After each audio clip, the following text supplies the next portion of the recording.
Hey guys, it's Dr. Eric at Motorcycles Physical Therapy, and today we're going to talk about X factor, specifically torso rotation, and how important that is for X factor. Now, many of you may or may not know what X factor is. I'm not going to get into all the details today, but essentially, to boil it down, basically, it's the ability for you to produce a difference between the upper and the lower half of the body, or separation between the upper and lower half of the body. In the golf swing, we're going to talk about how much torso rotation do you have relative to pelvic rotation. And that's really a big source of power or adding distance for individuals, is the ability to separate that torso. So it's not separate the torso from the pelvis. It's not always necessarily how far can I turn, how much can I get back here, but it's how much separation from the upper and the lower half. That's why if you look at players, let's compare Dustin Johnson to a John Rahm. Now, John Rahm, really compared to Dustin Johnson, has a compact-ish swing, but John Rahm is sometimes hitting numbers up to close of Dustin Johnson on the distance side.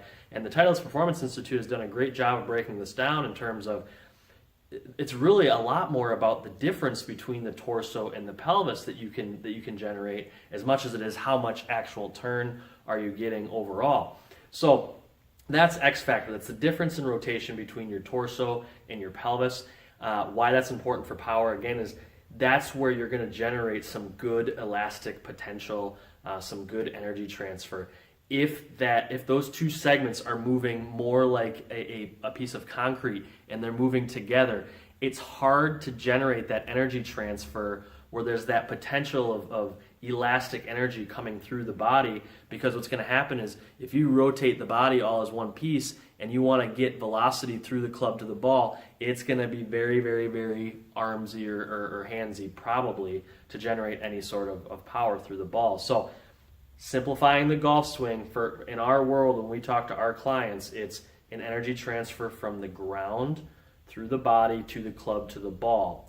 Breakdowns and issues with that energy transfer lead to pain, and they lead to loss of power, basically efficiency. So that's what's really important with the X factor, and today we're going to talk about torso rotation. So torso rotation, we're going to give you the assessment, and then we're going to take you through some common exercises that we're going to take people through to improve that torso rotation.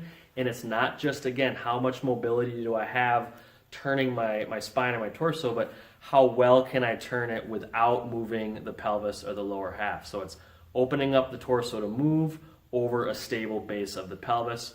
Make sure after you do the exercises, you take another reassessment at that. If it's helping, awesome, stick with it day to day to day. If you're having pain with any of these, or you're reassessing and these aren't improving, that's a time to contact us. It's a time to contact your healthcare practitioner or your TPI certified pro to help you get that going. All right? Give it a shot. Have some fun with it. Let's crush it.